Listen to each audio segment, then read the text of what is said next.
Bonjour et bienvenue dans les émissions Le temps d'un thé, une question, une réponse.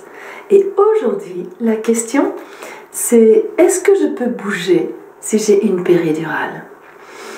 Ma réponse va être oui. Oui, depuis que j'ai vu le début de la péridurale dans mes études de sage-femme, la péridurale a fait un énorme progrès au niveau de la technicité. C'est beaucoup plus léger, moins invasif, c'est plus rapide, c'est plus sûr au niveau des résultats. Et on arrive même à doser de manière beaucoup plus minutieuse, ce qui fait qu'on arrive à diminuer les sensations sans que vous soyez complètement anesthésié et donc que vous ne puissiez plus bouger le bas de votre corps, vos jambes principalement.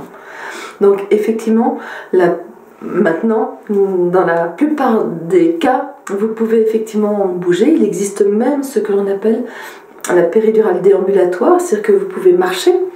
Il y a tout un dispositif qui va être mis en place pour que vous puissiez transporter le petit dispositif et pouvoir marcher avec cette péridurale qui permet de diminuer vos sensations. Et en même temps, je vous dirais, on n'est jamais sûr. Parce que la réaction aux produits qui sont utilisés est toujours personnelle. C'est-à-dire que des fois il y a une petite dose qui est injectée et vous réagissez énormément, ce qui fait que ça va faire vous ressentez une grosse anesthésie qui fait que vos jambes ne peuvent plus vous porter, des choses comme ça. Donc ce n'est pas forcément toujours prévisible, même si dans la grande majorité des cas aujourd'hui c'est possible de bouger. Après, vous allez pouvoir de toute manière bouger sur la table d'accouchement, des choses comme ça, même si peut-être que vous ne pourrez pas marcher, mais vous pourrez vous coucher sur le côté, ça dans tous les cas. Peut-être vous mettre plutôt accroupi ou plus assise ou des choses comme ça, ça va dépendre aussi de l'anesthésie. Si vous êtes trop assise, des fois ça va trop anesthésié en bas, ouais, pas assez l'utérus, ça va être un dialogue avec l'anesthésiste. Après, ce qu'il existe bien souvent maintenant, ce qu'on vous propose, c'est une petite pompe, c'est-à-dire c'est vous qui pouvez appuyer pour pouvoir effectivement doser l'anesthésie. La première dose est envoyée par l'anesthésiste et ensuite c'est vous qui pouvez en ajouter plus ou moins. Ça, c'est un gros avantage parce qu'effectivement vous avez la main sur votre anesthésie et en même temps c'est un inconvénient. Parce que bien souvent, vous êtes là, vous essayez de tolérer un petit peu les sensations, et en même temps, il y a la peur d'avoir trop mal. Ce qui fait que la peur d'avoir trop mal peut vous inviter à injecter plus souvent. Et ça peut arriver à ce que quand vous arrivez au moment de l'expulsion, il n'y a plus de sensation parce que vous avez trop injecté. Donc, ce que je vous invite par rapport à ça, c'est vraiment à sentir... N'ayez pas peur, de toute manière l'injection, si vous ressentez trop, le fait de réinjecter, ça va mettre quelques minutes pour agir. C'est pas très très long. Et vous allez pouvoir traverser ça. Vous allez traverser beaucoup plus dur dans votre vie, ça j'en suis persuadée.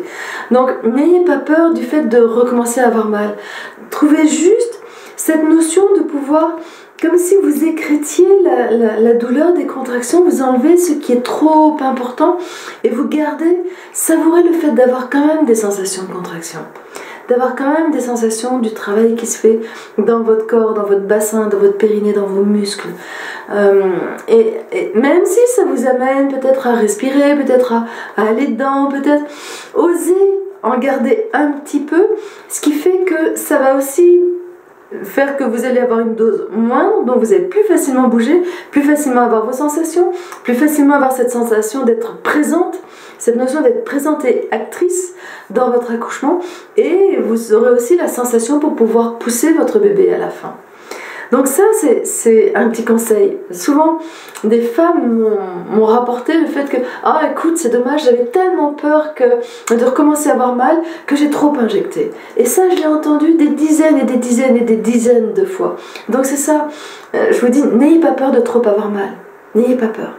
Parce que il y a toujours possibilité à ce moment-là de diminuer, si jamais ça arrive. Donc attendez que ça arrive. Après, ce qui peut être important aussi, c'est si jamais, effectivement, vous êtes dans le cas où vous ne sentez plus, où vous avez du mal à bouger, ou des choses comme ça, ce qui va être important, c'est de pouvoir utiliser la visualisation. c'est sentir comment est-ce qu'à ce moment-là, vous imaginez votre bébé, vous êtes avec votre bébé. Et vous imaginez qu'effectivement, votre utérus, le col de l'utérus a à s'ouvrir, votre bassin a à s'ouvrir, même s'il s'est déjà ouvert pendant la grossesse, et votre col a à s'ouvrir. C'est-à-dire qu'il y a 3 portes. Le bébé, votre périnée, pardon, va s'ouvrir. C'est-à-dire qu'il y a effectivement 3 portes que le bébé va devoir franchir. Donc visualisez ces portes. Sentez que vous mettez beaucoup de largeur, beaucoup d'espace dans votre bassin. Et peut-être que vous pouvez avoir des petits mouvements de balancement comme ça, qui vont éventuellement aider et favoriser le fait que le bébé se faufile à l'intérieur. Si vous ne pouvez pas avoir ces mouvements de balancement, et bien juste vous imaginez qu'il se faufile tout doucement, c'est lui qui va avoir ce balancement-là pour pouvoir passer d'un côté de l'autre. Vous savez, un petit peu comme quand on enlève le bouchon d'une bouteille, la plupart du temps on va faire un côté de l'autre, c'est plus simple que de tirer d'un coup. Les hommes tirent d'un coup, les femmes vont faire ça. Donc là le bébé il va faire un petit peu ça, il va se faufiler à l'intérieur et d'imaginer, de visualiser aussi votre col qui s'ouvre et qui s'ouvre comme si c'était des ronds dans l'eau. Vous savez, quand vous avez lancé un caillou dans l'eau et que ça s'élargit comme ça, vous visualisez votre col qui s'ouvre comme ça à chaque contraction. Et après, il y aura effectivement l'expulsion avec les muscles de votre périnée qui vont s'ouvrir. Donc, utilisez la visualisation si jamais vous ne pouvez effectivement pas bouger. Mais dans la grande majorité des cas, vous allez vous rendre compte que vous allez pouvoir bouger, vous allez pouvoir, même si c'est bouger un tout petit peu, vous allez pouvoir le faire. Et ça, c'est la grande chance, le grand avantage d'avoir la péridurale aujourd'hui qui est vraiment très peu invasive. Et souvent, il y a des femmes qui vont avoir peur de pouvoir s'appuyer sur le dos et autres. Ne vous inquiétez pas, une fois que la piqûre a été faite, il y a un petit tuyau très souple qui est injecté et qui remonte d'ailleurs un petit peu dans l'espace, juste dans la colonne vertébrale, pas au contact de la moelle épinière, non, dans les petits canaux qui sont avant, c'est bien protégé, ça ne peut pas venir interférer avec la moelle épinière, ni le liquide céphalorachidien.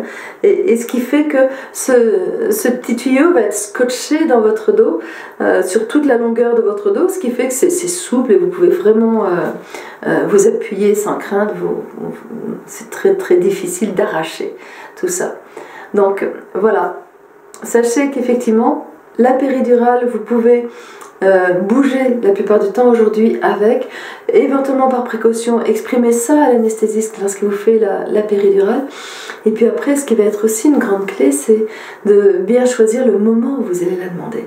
Ne la demandez pas trop tôt, parce que ça sera obligatoirement des doses qui sont plus importantes, des quantités qui sont plus importantes. Donc attendez vraiment le moment d'en avoir besoin et n'ayez pas peur si on vous dit c'est trop tard. À ce moment-là, je vous invite à aller voir l'émission que j'ai faite sur « J'ai peur qu'on me dise que c'est trop tard ». N'ayez pas peur de ça, parce que vous vous rendrez compte que c'est une très bonne nouvelle.